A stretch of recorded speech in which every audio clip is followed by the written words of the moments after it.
반갑습니다. 3월 28일 주일 큐티 스케치 시간입니다. 오늘 본문은 마태복음 26장 57절부터 75절까지의 말씀입니다. 오늘 본문은 이렇게 시작합니다.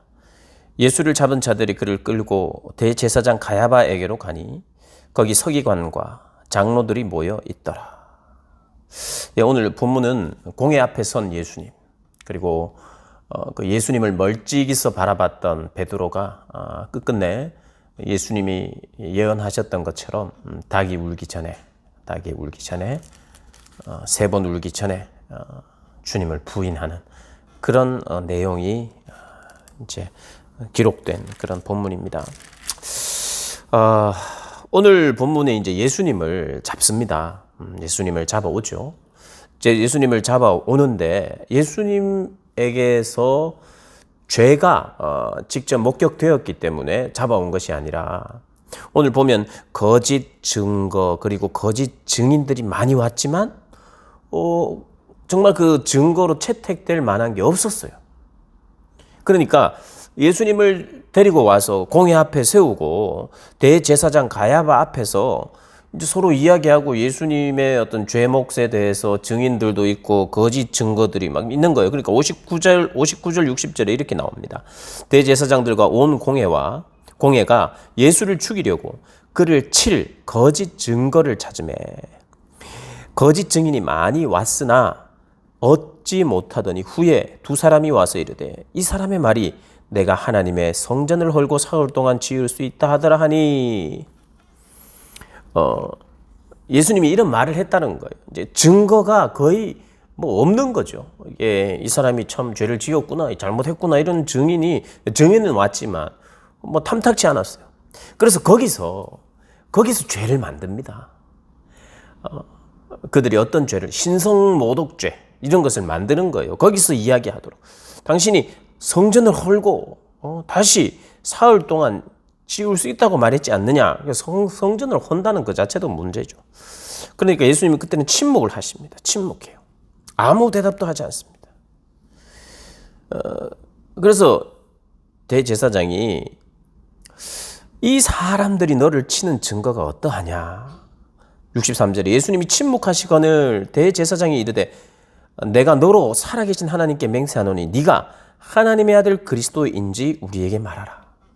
네가 하나님의 아들이냐? 이 말을 묻는 거예요. 예, 그러면 그들에게 있어서는 이게 신성모독죄예요. 이 신성모독죄는 사형에 해당합니다. 예수님께서 침묵하세요.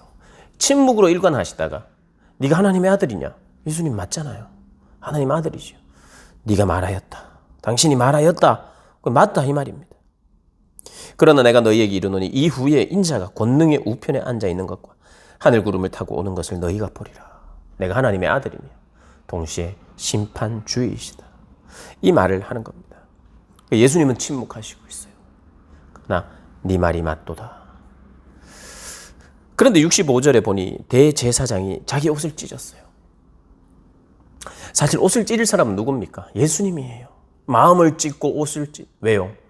예수님을 알아보지 못하고 하나님의 아들을 알아보지 못하고 구원자를 알아보지 못하고 또 창조주를 알아보지 못하는, 그리고 끊임없이 약속해온 그 메시아가 오셨고 끊임없이 선지자들을 보내서 회개하고 돌이키기를 그렇게 바랬지만 그렇게 하지 않는 백성들을 향해 주님이 옷을 찢어야 되는데 대제사장이 지금 옷을 찢고 있습니다.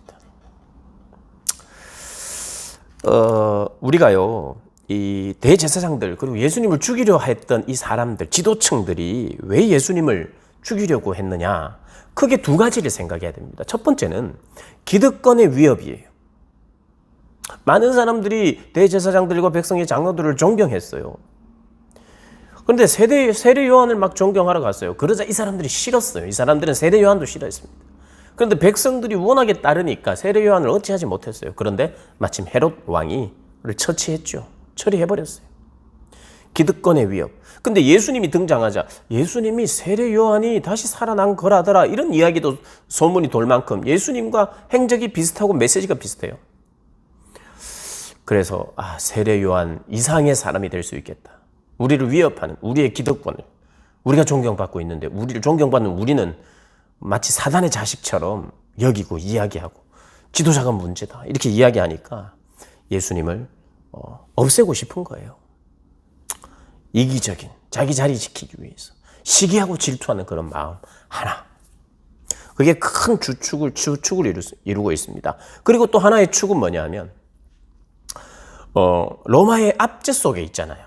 대제사장이든 장로들이든 그 누구든 유대 백성은 로마가 이제 넘어지고 로마가 무너지고 해방되기를 원할 거예요. 그런데 정말 엘리사와 같이 모세와 같이 걸출한 지도자, 능력의 지도자가 왔다면 그를 힘입어서 이 독립을 한번 생각해 볼 수도 있고 로마를 전복할 수 있는 힘과 능력이 있다면 그를 앞장세울 수 있어요. 그리고 자기들도 함부로 못하죠. 한때는 그걸 기대했단 말이에요. 사람들이 예수님의 능력을 경험하면서 병을 치료하고 어느 정도의 기대는 있었는데 이 예수님이 기대에 못 미쳐요. 그리고 막 이상한 이야기를 합니다. 자기들이 생각했을 때는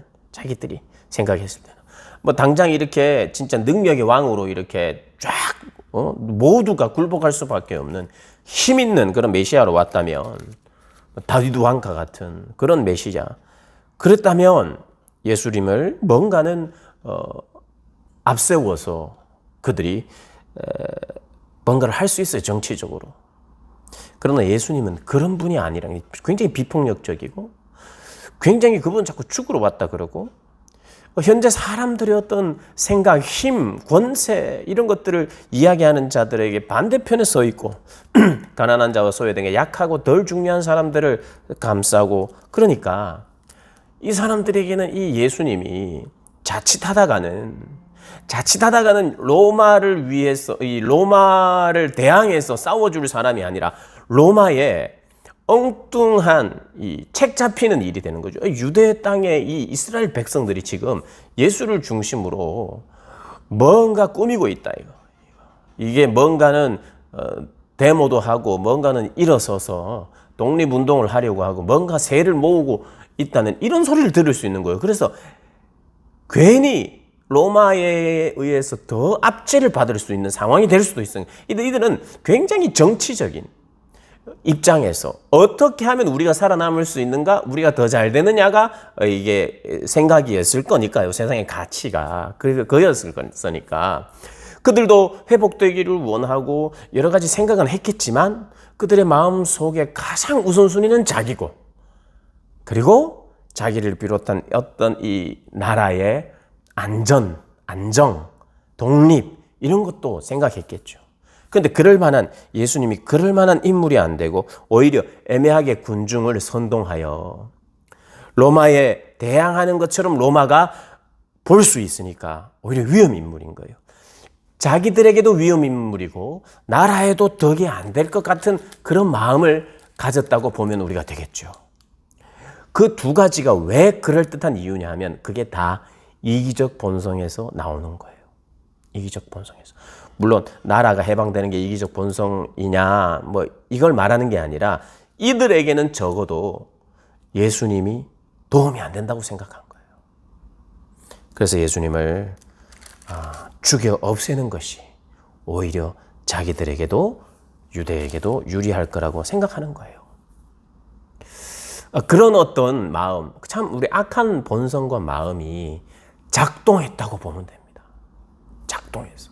그냥 단지 몰라서 그들의 그들의 열심은 있었는데 몰라서 그랬다기보다는 그 열심의 그 본성 안에는 그런 마음들이 자리 잡고 있었다. 그러니까 예수님을 쳤어요. 베드로는 어떻게 합니까? 베드로는 나름대로 열심을 내서 멀찌감치 예수님을 따라가 봅니다. 그런데 바깥들에 있다가 한 여종을 만납니다. 여종이 당신도 갈릴리 사람, 예수와 함께 있었던 사람 아니냐? 그러니까 아니다. 근데 다른 여종이 또 너 같은 도당 아니냐? 그러니까 아니다. 맹세하는 거예요. 그리고 또 다른 사람들이 물어보니까 또 저주하여 내가 만약에 진짜 예수의 제자거나 같이 다녔던 사람이라면 나는 내 자신을 천벌을 받아도 괜찮다라는 이런 저주, 자기 자신을 저주하는 그런 마음으로 맹세까지 하는 거예요. 내가 벌 받을 것이다. 내가 내 이야기가 틀리다면 나는 죽어도 싸다. 이런 저주까지 하면서 맹세했는 거예요. 그러자 예수님이 했던 말이 기억납니다. 어떤 말요? 닭 울기 전에 네가 나를 3번 부인하리라. 그렇게 3번을 부인하고 나서 닭 소리를 들었어요. 닭이 우는 소리를 들었어요. 여러분, 근데 사실은요, 예수님께서 이것을 예언하셨어요. 너는 나를 부인할 것이다. 나를 끝까지 따른다고 하지만 너를 부인할 것이다. 근데 누가복음에 나오죠. 누가복음에 보면 예수님이 네가 나를 3번 부인하리라 이 말씀을 하시면서 어떤 이야기를 했냐면 내가 그래도 너를 믿음에서 떨어지지 않도록 기도하겠다 이랬어요. 믿음에서 떨어지지 않도록. 그러니까 예수님의 기도는 뭐냐 하면 한 번도 믿음에서 떨어지지 않는 사람이 아니라 결국에는 믿음에서 떨어져서 미끄러져서 그냥 끝나는 인생이 아니라 미끄러질 수는 있지만 넘어질 수는 있지만 나를 배신하고 나를 버리고 도망갈 수는 있지만 그렇지만 네가 다시는 돌아올 수 있도록 회복할 수 있도록 내가 너를 위해서 기도하겠다. 예수님 또 기도하셨어요. 돌아가시기 전에. 예수님이 그런 이야기를 하십니다. 그래요. 우리의 한계입니다. 우리에게 한계가 있어요. 그 한계를 우리 주님이 잘 아십니다. 그런데 주님 우리에게 말합니다. 그런 한계에 있는 너를 위해서 나는 기도한다. 믿음이 떨어지지 않도록. 결국에는 주님 만나고 우리 성령님 역사하셔서 내가 스스로 할 수 없는 나의 결단이나 나의 어떤 결심과 나의 어떤 주관으로 의지로 할 수 없는 그 일을 내가 하게 하겠다. 그러니 너 포기하지 마라.